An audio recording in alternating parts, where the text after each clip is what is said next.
Ladies and gentlemen, welcome to the Reagan Institute Summit on Education. Please welcome Chairman of the Ronald Reagan Presidential Foundation and Institute Board of Trustees, Fred Ryan. Thank you. Well, good morning, everyone. Welcome to Rise. I would like to ask all of you to please rise for the national anthem, performed by Rebecca Letzinger. Oh, say, can you see by the dawn's early light what so proudly we held at the twilight's last gleaming, whose broad stripes and bright stars through the perilous fight o'er the ramparts we watched were so gallantly streaming, and the rockets roared glad, the bombs bursting in air gave proof through the night that our flag was still there. Oh, say, does that star-spangled banner yet wave o'er the land of the free and the home of the brave?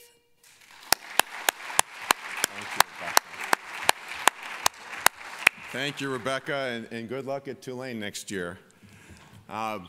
Well, welcome. Please be seated. It's my pleasure to welcome you to the Reagan Institute Summit on Education. This gathering flows from a larger education reform movement that began nearly 4 decades ago during the Reagan presidency. It was the release of A Nation at Risk, which provided a wake-up call and became a catalyst for action. Our schools were in crisis, and President Reagan brought a sense of urgency to the problem and elevated the importance of education in the national consciousness. And for nearly 4 decades, America has been trying to answer the essential questions from that landmark report. How can we as a nation better serve our children, and how can we build a better future?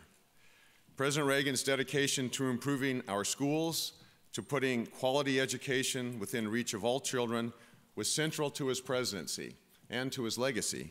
And that's why education was the focus of the very first summit hosted by the Reagan Institute when it was launched here in Washington, D.C.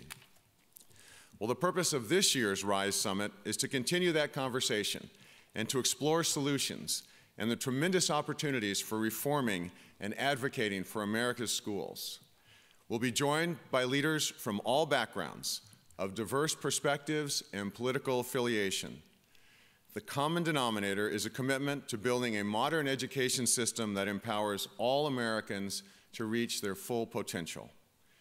President Reagan understood that the strength of our education system was directly tied to America's ability to lead in the world. He stated it well, saying the United States should be, quote, forever bursting with energy and new ideas, always on the cutting edge, always leading the world to the next frontier.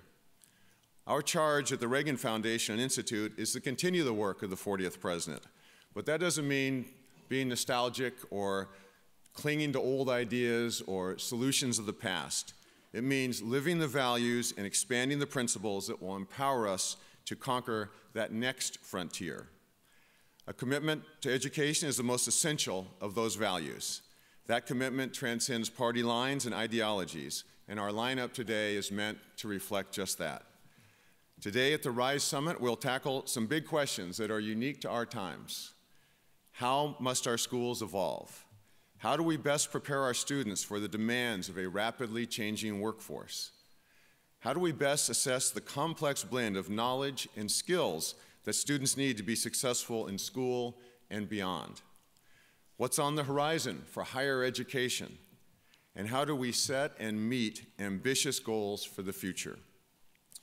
We're beginning a presidential election season. In fact, we're in a presidential election season, where the education issue could and should take center stage. In the heat of the campaigns, we must be sure that the bipartisan commitment to ensure education continues and that the debate is engaged in good faith, and that we do not lose sight of our one true priority, our children. So we're going to move right into the first set of conversations this morning. It's called Breaking Through, the Courage to Change. We'll be looking at those who operate both outside and from within the education system. Our first conversation will focus on change outside the system with Romy Drucker. As you know, she's co-founder of the 74 and now deputy director of the Walton Family Foundation's K-12 program. She'll have a conversation with Sal Khan, one of this year's Rise honorees, a man who got his start in education tutoring his cousin over the internet. He launched a YouTube channel in 2006, and now 13 years later, 190 countries and 1.6 million views, his Khan Academy has changed the educational landscape. Immediately following that will be a conversation focusing on change from within the system with Bill Hansen, President and CEO of Strata Education Network. He'll sit down with Senator Lamar Alexander, Chairman of the Senate Education Committee, who has dedicated so much of his public service to the cause of education. So we'll have a brief video and then begin the program with Romy Drucker and Sal Khan. Thank you. I'd like to talk with you today about a subject of paramount concern to every American family: the education of our children. Now is the time to start believing again in the promise of America's future. Now is the time not to be content with platitudes, but to raise our hands, roll up our sleeves, and get to work. Since the founding of this nation, education and democracy have gone hand in hand. Now is the time to accept responsibility for where we've fallen short, but double our commitment to being and doing our best. Now is the time to listen, to really listen, to dig deep and seek understanding, to stop blaming others, to stop winning political points at the expense of our children. Children yearn to learn, and their capacity for it is one of the God-given wonders. If things are going to be different, it's going to take all of us. You, me, everyone. Our country is too precious, our children's future too important, our present needs too dire, and our challenges on the horizon too pressing to give up now. So let's come together. Let's put our minds to work and think carefully, critically, and realistically about how we can shape and nurture the minds of the next generation. Education was not simply another part of American society. It was the key that opened the golden door.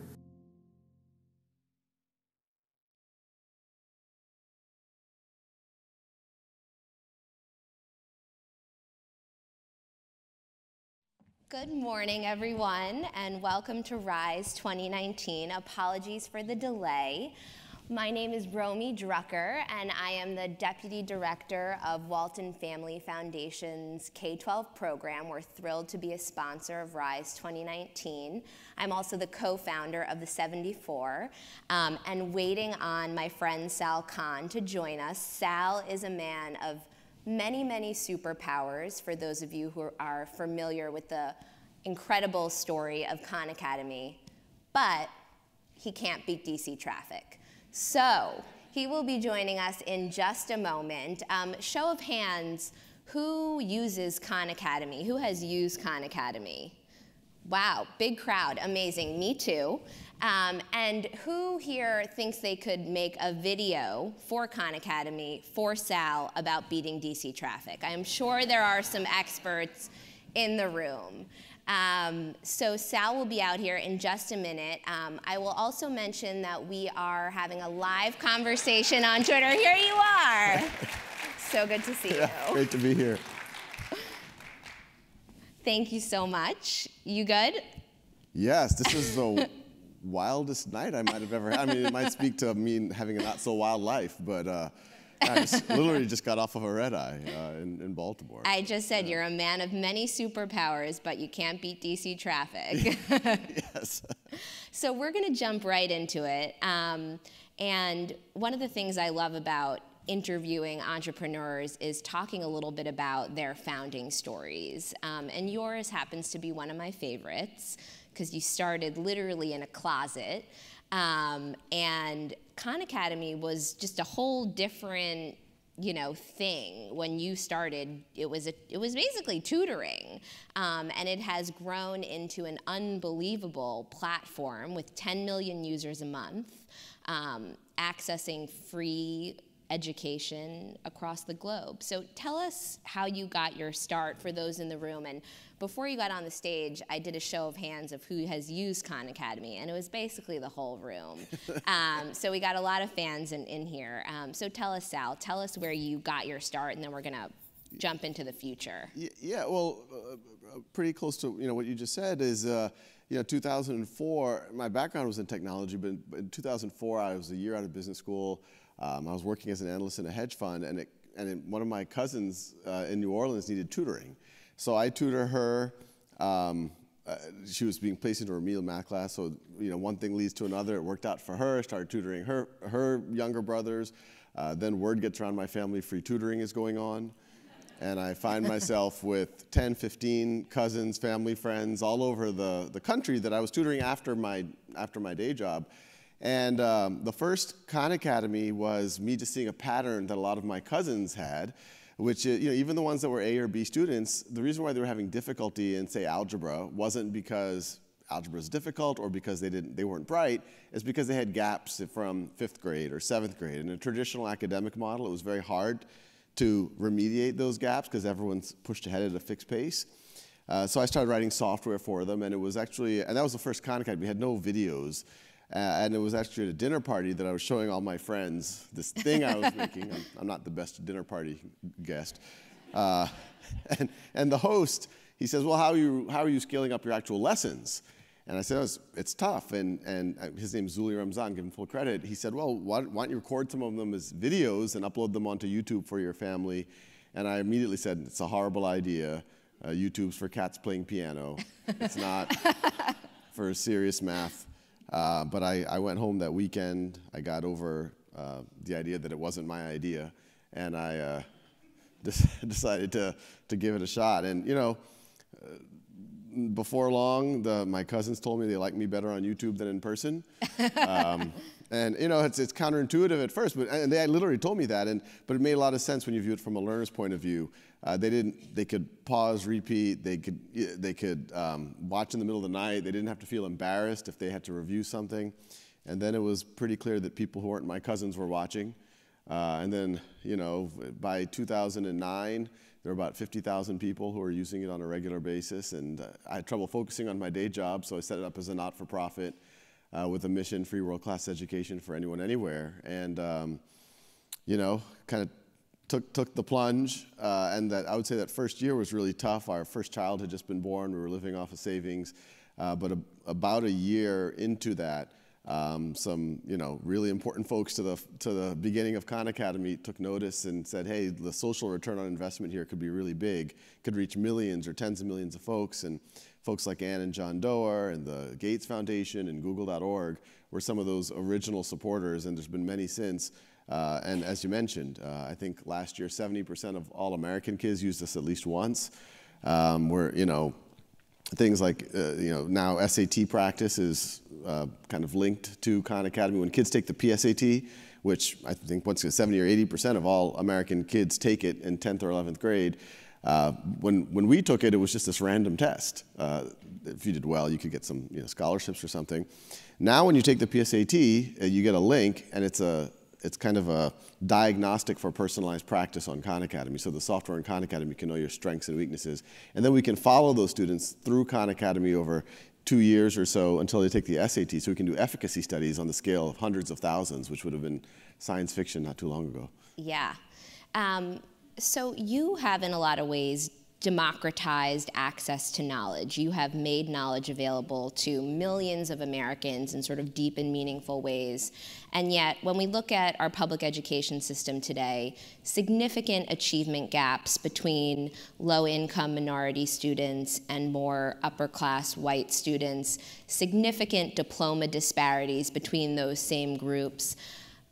How do we break through that? I mean, you have helped to do that, sort of part one, putting all this knowledge out there, and yet it feels like we're at an inflection point for some other kind of disruption. How are you thinking about that? Yeah, and you know, it's not just going to be one dimension that solves everything, but you know, we've made it a lot more accessible, and even while we've gone on this journey, things like even internet accessibility, they're a lot better in the U.S. Than they were 10 years ago. In the rest of the world, it's a different story, although that's getting better as well.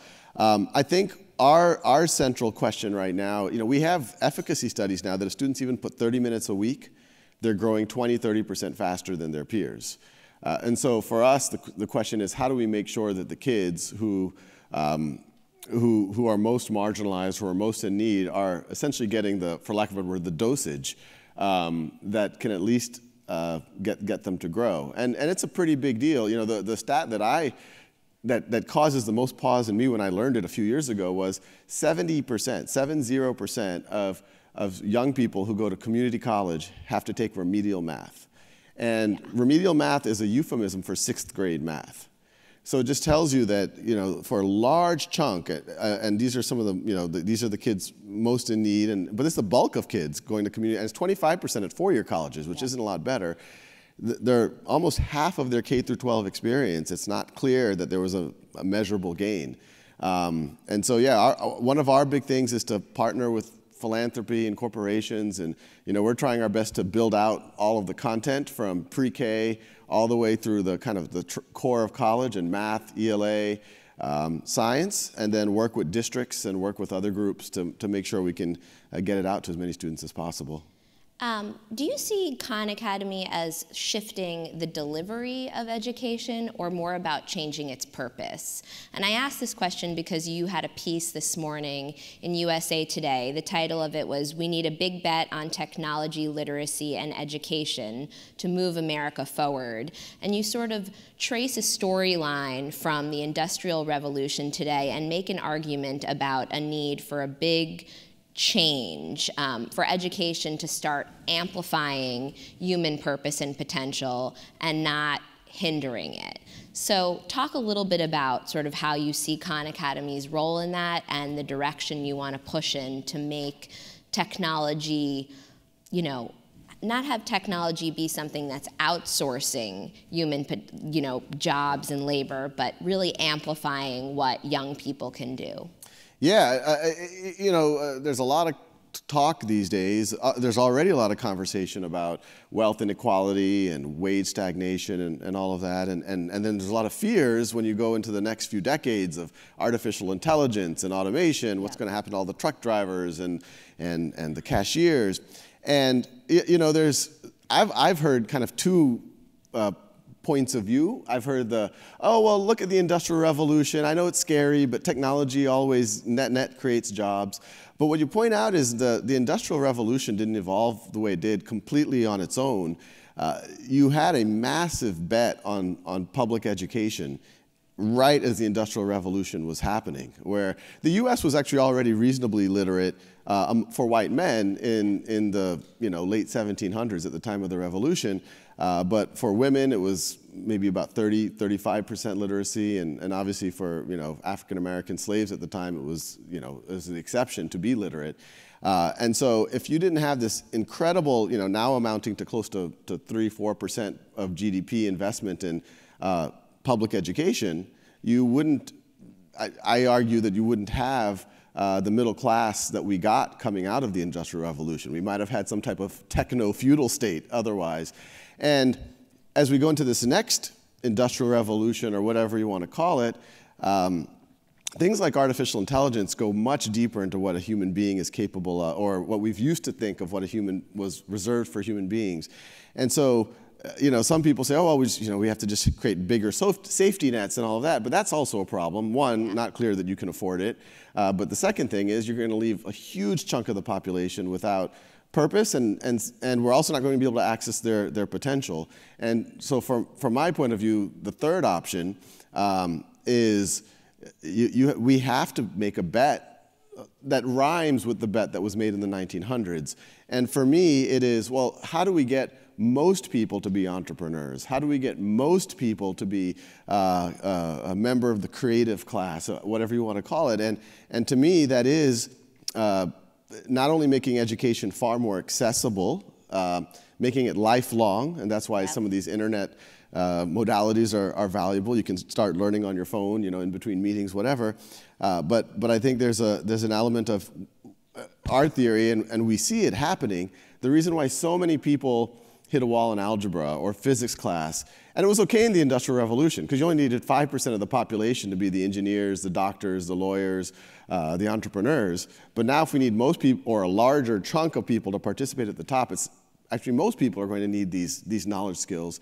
And we're seeing that if you actually just let people learn at their pace, you don't push them ahead at a fixed pace, and then they accumulate these gaps, which at some point become debilitating. Essentially, from 6th grade on, these kids aren't really gaining much. That almost anyone can learn what we reserve for kind of elite skills. And the thought experiment I give is, imagine if you were to go 400 years, 500 years, you would have seen 30% literacy rates in even some of the more educated parts of the world. Just amongst men, it would probably be 15% among women. And if you ask someone who was literate, say a member of the clergy, and you said, well, what percentage do you think is even capable of reading? They might have said, well, with a great education system, maybe 40%. Right. But we know now today that would have been wildly pessimistic, that pretty much 100% is capable of reading. But if we ask ourselves today, what percentage is capable of contributing to cancer research or to forward the frontier of transportation or whatever, aeronautics, or write the next great novel, I think most of us would say, oh, well, today that's 1%. Maybe with a great education it's 5%. But I actually suspect that it's like literacy, that you can actually get it much, much higher. So speaking of R&D and entrepreneurship, you have another venture that you've started, which is you've opened a school. And I think of it as sort of a laboratory for some of the things you've been talking about: blended learning, personalization. Tell us a little bit about how your school is doing. I've heard amazing things about the team there and the interactions between students and adults. And what are you learning that can be turnkeyed to some of the practitioners in the audience? Yeah, well, in 2012, I wrote a book to kind of lay out, really get my thoughts in order. So the first third was kind of how did education evolve to where we are today. The middle third was my story of how Khan Academy happened. And the last third was, well, okay, in this world, what could school look like? So in a world where students can get explanations at their own time and pace, if they can get practice and feedback, essentially unlimited, if technology can start giving teachers data on where the students are before they take that one-time assessment, and the teachers can use that intelligently to make appropriate interventions, well, then when human beings get together in the classroom, and I don't view it as a replacement. I mean, maybe once you're an adult learner or a lifelong learner, if you're in a village someplace that has, then it could be all you have, but ideally it's both. But now when you bring human beings in the room, you could have them interact. We could have students teach each other. If lecture isn't what it's all about anymore, well, why do you have to move everyone at the same pace? Why do you have to separate kids by perceived ability level? Why do you have to separate them by age? And then there's things that had nothing to do with the technology. Why do we have this traditional summer vacation now? We're not really in an agrarian society anymore. Even the notion of that 3 o'clock to 5 or 6 o'clock period, I think is actually where some of the disparity grows, because the school system was designed. Someone's at home for you to, and the middle class and upper middle class usually can afford some form of enrichment activity in those gap times, either the summer or after school. So yeah, we decided to start a school that challenges all of these notions and more. And it's a lab school, and it's early days, so I don't tout it too much. Although there's some very exciting things. I got to say that I think personally, out of everything, we're seeing for sure when the kids are able to learn at their own time and pace, they're growing much, much faster. We don't have an IQ test or anything to get the kids to come. So there were kids in the bottom quartile. All of them, after 5 years, are now in the top quartile. And it was a small school, so don't make too much of this. But I would say actually the most powerful thing is now we have middle and high school students, and I've always had a theory that a lot of what we describe is teenage angst. It really comes from the fact that biologically you're a proto-adult by the time you're 12 or 13 years old. And through most of human history, you would have had responsibility, real responsibility, by the time you are even 11, 12, 13 years old. But our kind of industrial society takes that away from you and gives you very narrow responsibility over just a certain aspect of your academic life. And I think that's where that angstiness comes from. And we are, at least subjectively, we are seeing that if you say, hey, no, you're 13, you should be mentoring that 10-year-old, or you should be creating a project for those 7-year-olds, or you see this kind of joint accountability that I think is pretty powerful. And it's frankly the way that our ancestors grew up in our clans and our tribes, where one second cousin would be taking care of while you get the. So I know you just got here from San Diego, but I'm going to ask you to take another trip in your time machine into the future. It's been 36 years since A Nation at Risk. Let's head into the future, 36 years from now. It's 2055. What is our public education system going to look like? Or what is your aspiration for what it will look like? Yeah, I would say what our total education system looks like, and I don't know what aspects of it are going to be public, private, or a nonprofit like us, but I think I think there's starting to be a consensus that the earlier you can start, the better.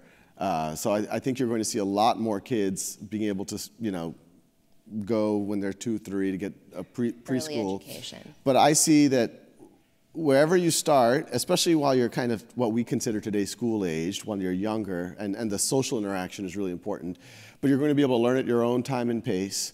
It's going to be a competency-based model. So today's education system is really, you could call it a seat time model. Even at the university level, they literally tell you how many hours you're going to sit in, credit hours, that's what those are. So a competency-based model, I think the transcript of the future is no longer like, hey, here's 30 courses you took with a GPA that may or may not mean something. It's going to be, here are the actual skills that you've shown mastery in, and every year there could be new skills that are seeming relevant in the marketplace, and if you choose so, there's going to be ways, hopefully Khan Academy, where you can prove that mastery. I think the other aspect of this transcript of the future, the resume of the future, is going to be a portfolio of the work. Even today, I don't think this is the transcript of the future. I think it's the transcript of the resume of the present, where when we hire someone at Khan Academy, we care more about what they've done and what they've created than if 5 years ago what maybe their GPA was. And then maybe the third aspect would be kind of the subjective peer evaluation type of thing. But I'm imagining a way where there will be, I could imagine the college pathway will exist, but I could imagine there's going to be parallel pathways that aren't kind of a second tier, that actually are just as good, or in certain dimensions might even be better, where you can have a clearer signal to the marketplace of what you know and what you're looking to do, and hopefully we can resolve some of the labor frictions, which is going to be even more important as we have this disruption from automation. So one last question before we wrap.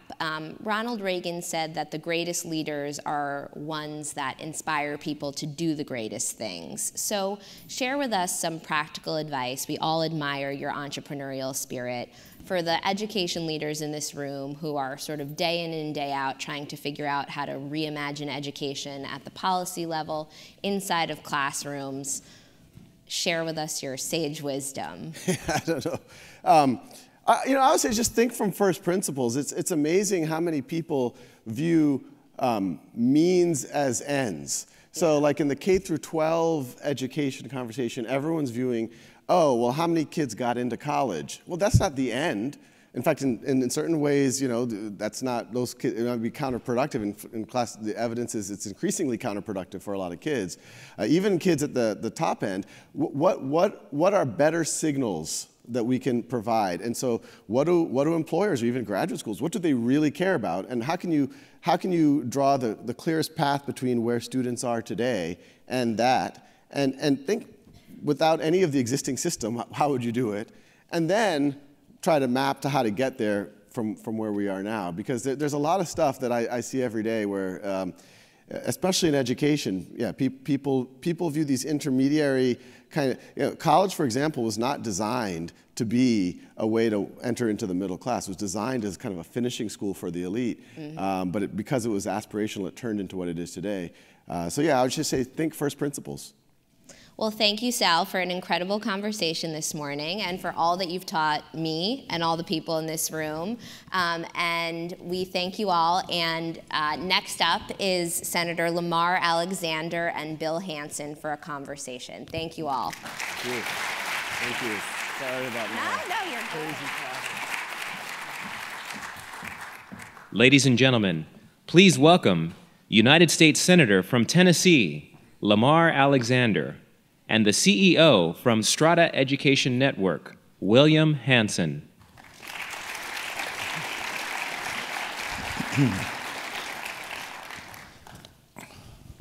Well, good morning, everybody. It's an absolute honor and pleasure to be here with one of my mentors and just an amazing man that I have looked up to most of my life. And I just wanted to, in a very brief introduction, I think most of you know Lamar as a former governor, former college president, current senator, presidential candidate, and I think one of the only individuals that can probably claim all of those. But I think most importantly, he was in the Vanderbilt Athletic Hall of Fame. Is that correct, Lamar? But I was on a relay team with 3 fast guys. But I think one of the things I love about Lamar is maybe he can tell a little story about maybe what John Tower and Howard Baker had in common and maybe how they changed your life. So. Well, that's true. What Bill's talking about is I came to work in the United States Senate in 1967. I drove my green Mustang up here, and in the summer of that year, we had a softball game between the John Tower staff and the Howard Baker staff.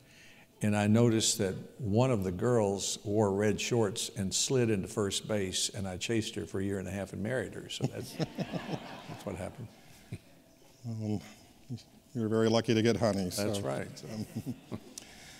And one of the other things I love about Lamar is he's not just a country and a classical pianist, but he's actually got an amazing voice to go with it. And I love the...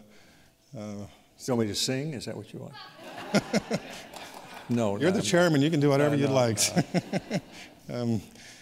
But Lamar, just in reflecting a little bit on today, I was, I think, one of the few individuals that had the chance to work at the Department of Education for all 8 years of Ronald Reagan's presidency, and kind of prelude to your coming to the department. But when I think back of his time as a governor, your time as a governor, and you were governor during the first 6 years of his terms.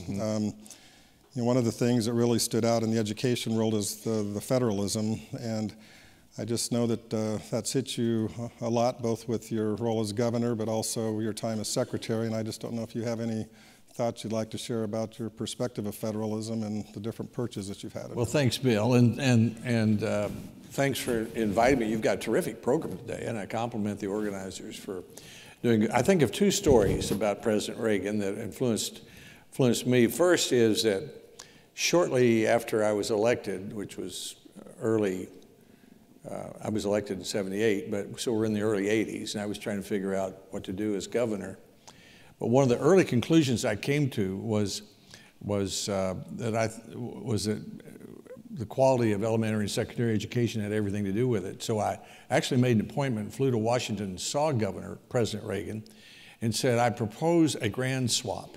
You take all of Medicaid, and we, the states, will take all of elementary and secondary education, because I thought both were kind of screwed up because it wasn't clear who was on the flagpole, who was accountable.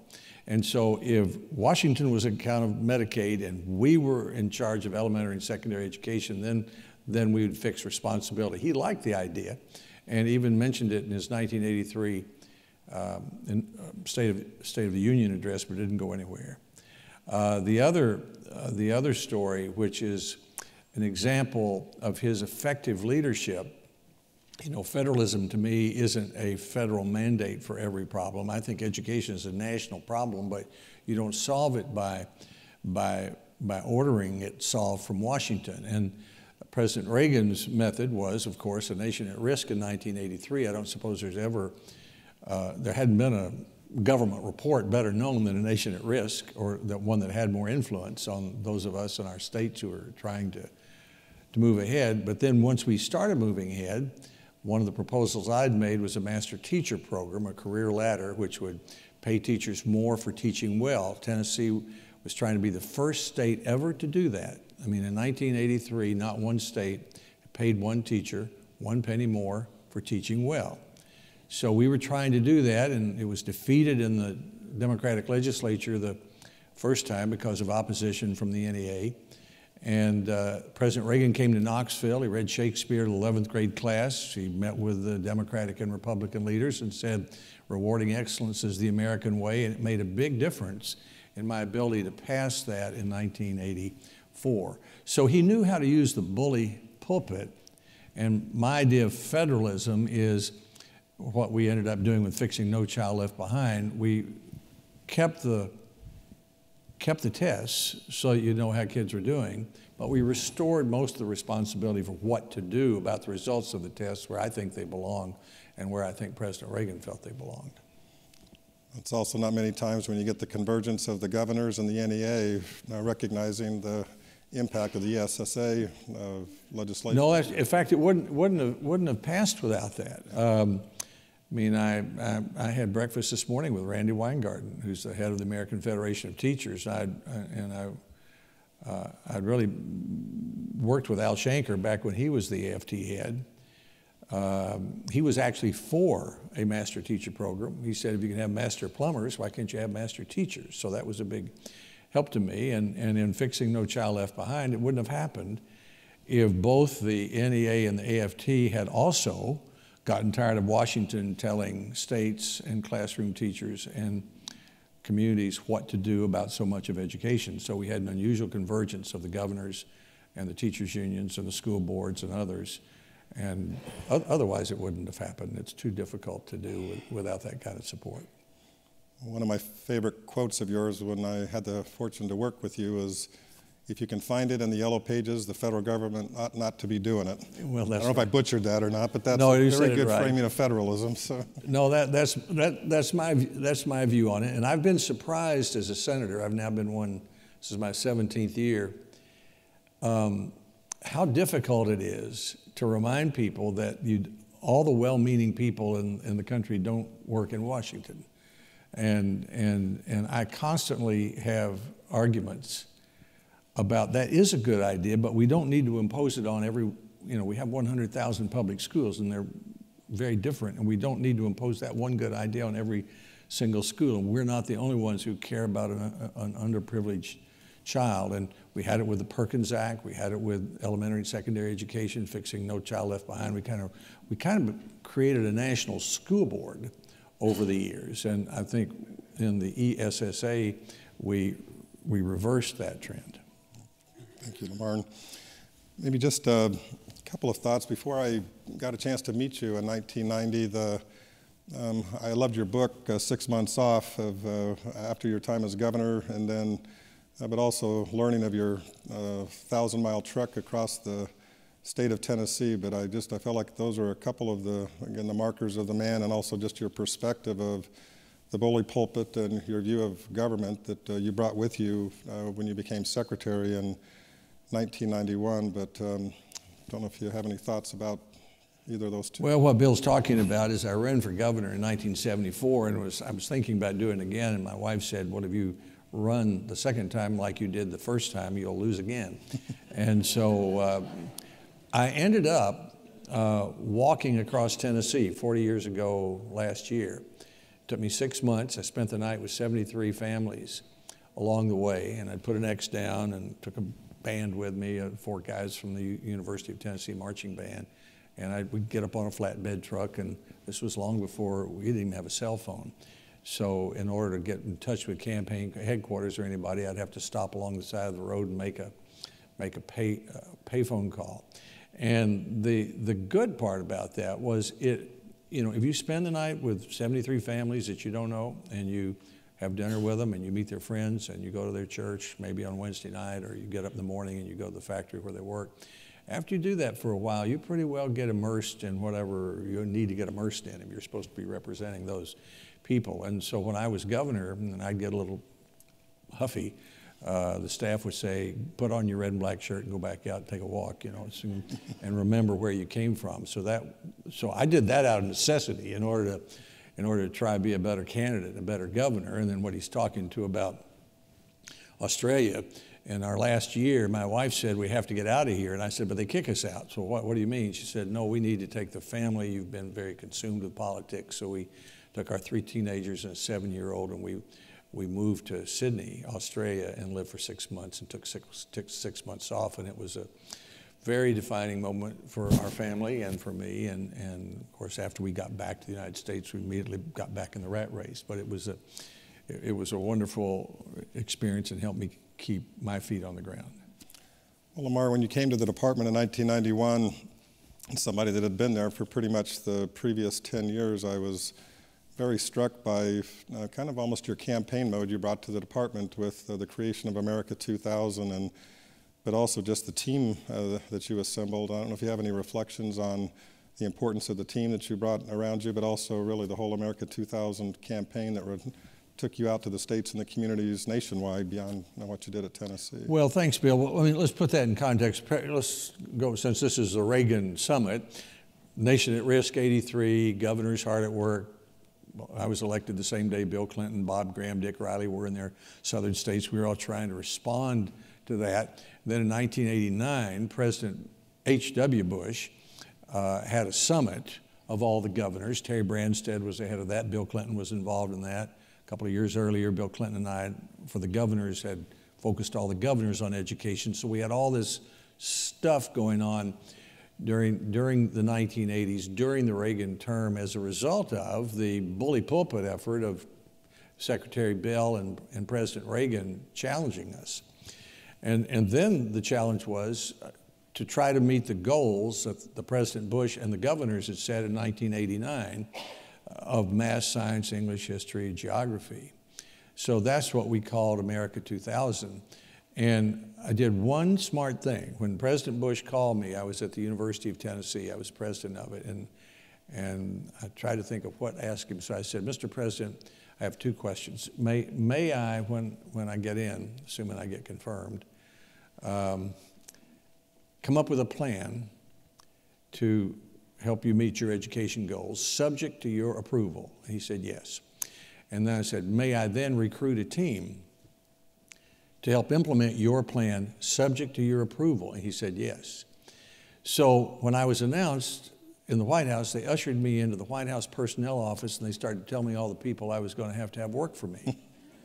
And I said, no, that's not the way I'm going to do it. I'm going to go out and recruit the best people. They said, no, that's not the way we do it. And I said, well, that's the way I do it. And I have a commitment from the president, and if that's not the way we're doing it, I'm going home. He said, well, you can't go home because he just announced you. I said, watch me. So I was able to recruit a team subject to the president's approval.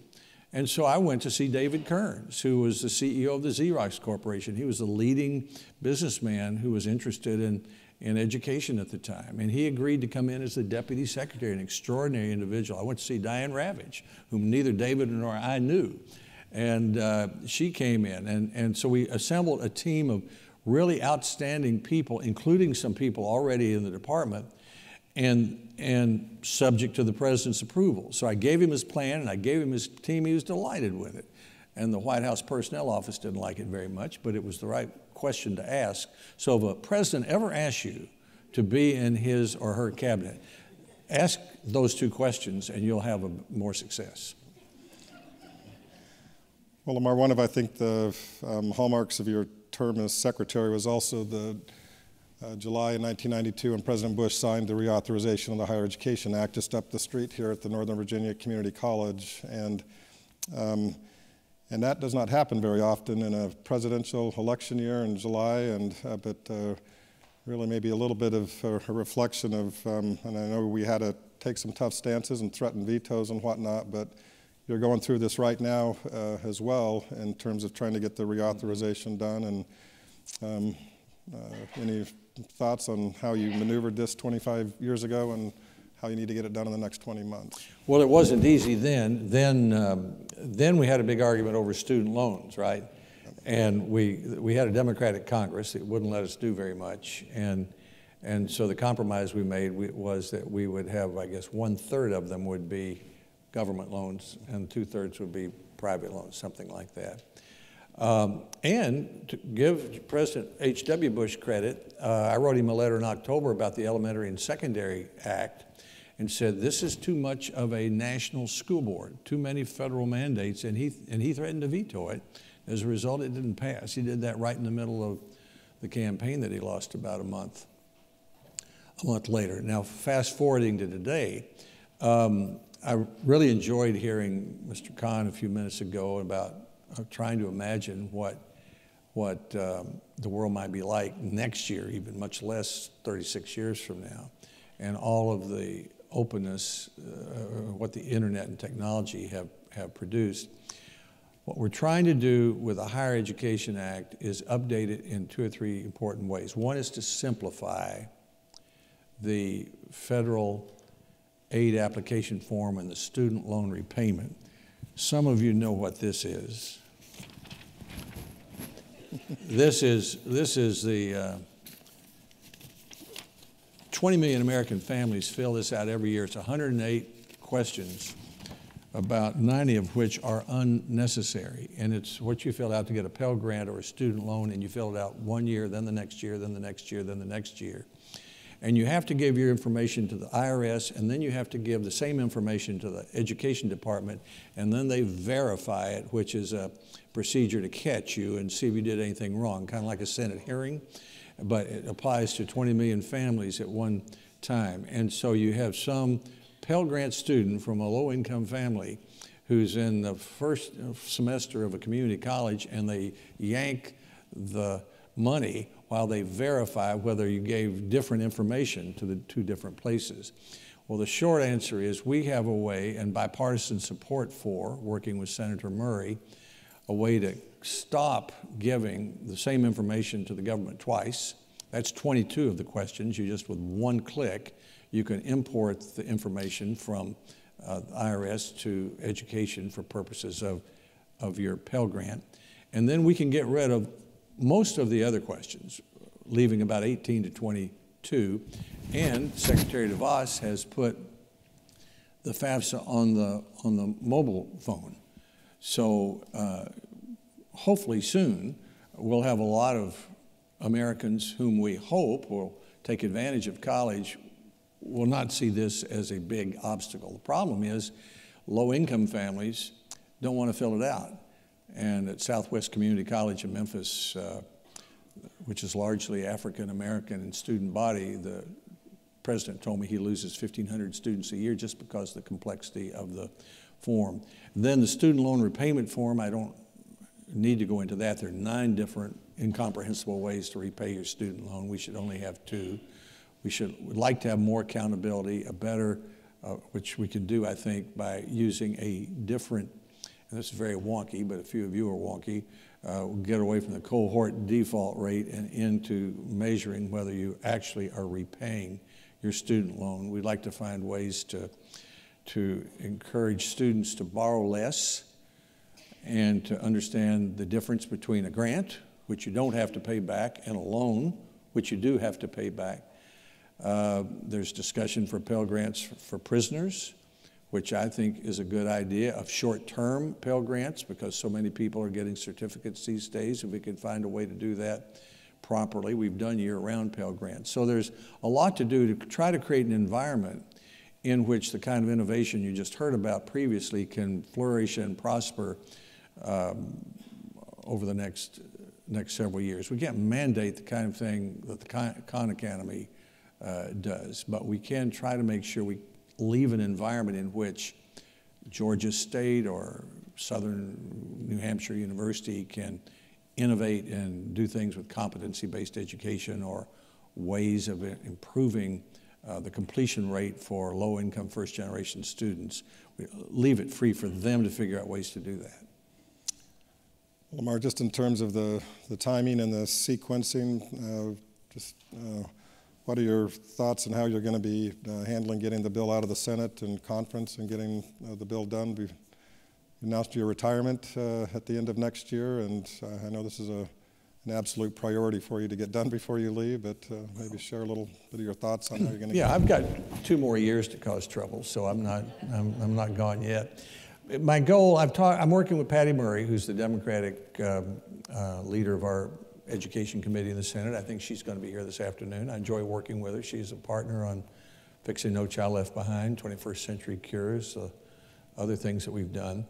Our goal is to see if we can produce a bill by June through our committee and recommend it to the full Senate. I've talked to Bobby Scott and Virginia Fox in the House. Hopefully they can do it. It has to be bipartisan or it won't work. We can all count, so we don't have enough Republicans or enough Democrats to do it by ourselves.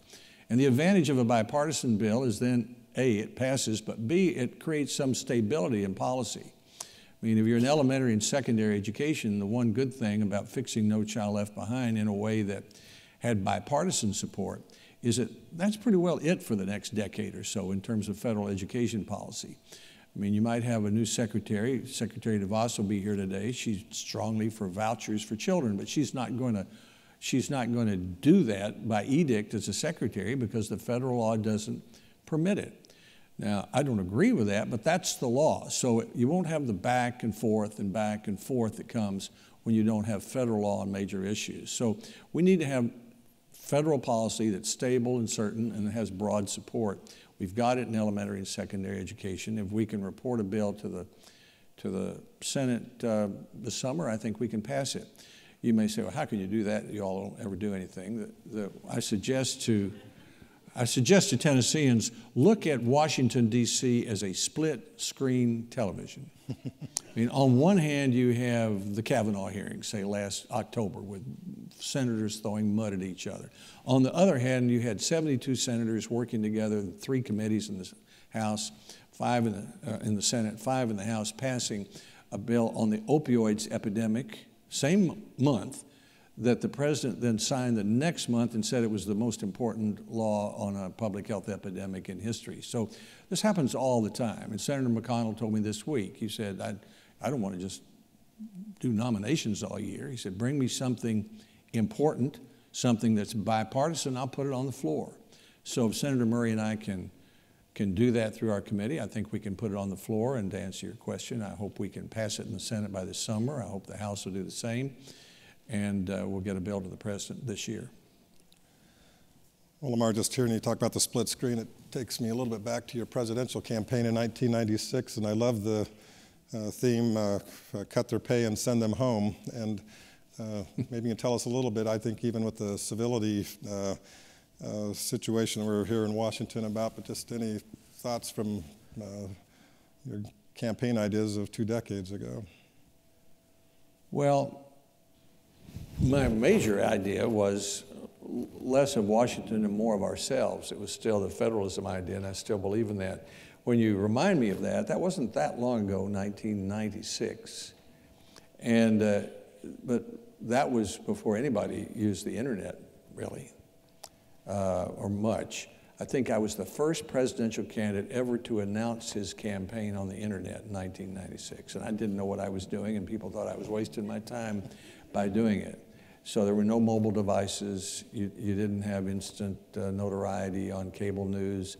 You could literally go around Iowa and meet with 30 or 40 people in a house and talk for an hour, and there might be a reporter there. You might think that if you were on road to the White House on Sunday once a month, you thought you were on national television. Now, any strange person can get on cable television and be known in a week, and you have a whole room full of presidential candidates for 2 years. So that's the biggest difference between then and now. And the big other difference is that human nature hasn't changed, but technology has. So the environment in which we live are dominated by these mobile phones, of which we have 2 billion now, I guess, in the world. And each one of them has a computer that's, so they tell me at the Oak Ridge Laboratory, each one has a computer that is more powerful than the fastest and strongest computer in the world during the 1980s. And so that creates this environment which in politics pushes everything to the left and the right and makes getting a result more difficult. So that's the major difference between 1996 and today. It makes a little bit what Senator Murray and I are trying to do on education, or what we try to do on health, makes it a little more difficult because it pushes us away from compromise, and there's not much political reward for that. There's a lot of political reward for taking an extreme position and shouting louder than the next person on both sides. Lamar, just a couple of takeaways I had from our time together was, I remember one time getting nicely chastised, and I think we were preparing some congressional testimony, and he kind of looked at me and said, you know, words matter. And I loved your edits on. I'll bet you did. Yeah. Made me a better man. So, but one of the other things that I've always taken away is you've brought Alex Haley to us, and I just will never forget his call to us to find the good and praise it. And I just always almost look to that as the mantle of your leadership at the department and in the Senate, and I feel like that is in many respects the mark of the man that you are, but I don't know if you have any reflections on... Well, I do. I can do both, and I'll do them in short time. Words are awfully important. I read a book one time by George Reedy, who was Lyndon Johnson's press secretary, and said the job of a president is 1, see an urgent need, 2, develop a strategy to meet the need, and 3, persuade at least half the people you're right. And I used that when I was governor, and I used it as education secretary, and he talked about words. We spent a lot of time with words, fooling with words, as Bill Moyers would say, because if you're trying to, unless you can explain yourself, you can't get very far. And I say to all the young people who come to see me, I say, take more English, learn how to write a declarative sentence. Don't just stare at a screen, because you'll go right to the top of the staff if you know how to write a headline and write a declarative sentence and write an opening paragraph. Words matter. And Alex Haley taught me a great lesson, taught me many lessons. He was the author of Roots and wonderful storyteller. I was governor one time, and he happened to be in the back audience, and after I'd made a speech, he came up and said, may I make a suggestion? I said, well, sure. He said, if when you start a speech, you would say, instead of making a speech, let me tell you a story, someone might actually listen to what you have to say. So ever since that, I've tried to think of a story to tell, and I remembered that the reason we remember the Old Testament so well is those are awfully good, well-told stories. And so learning how to use words in a way that you can persuade people and learning to tell stories, I think, is an important part of being successful in public life, and maybe other aspects as well. Well, Lamar, thank you. And just next year, this event will be out at the Reagan Library, and I've been told that you're going to receive the RISE 2020 award there, so I hope we can have some version of this again next year out at the Reagan Library. But just thank you for your leadership and the man that you are, but also for the incredible career that you've had. And it's not over yet, so we got a few more chapters to go. I hope not. And I'm glad to be associated with President Reagan, because he had a great, his nation at risk and his understanding of the bully pulpit as the example of his visit to Knoxville, the so-called Alexander James Commission, which was really the Checker-Finn Commission, but which expanded the National Assessment for Educational Progress. This happened under Reagan as well, so we could do state-by-state comparisons. and we now call it the National Report Card. All of that, I think, is the proper way to think about education as a national issue, an urgent national issue, but not one that requires a solution from Washington, D.C. We can lead, we can provide money, we can enforce civil rights, but if you want to make schools better, you do it state by state and community by community. Thank you, sir. Thank you.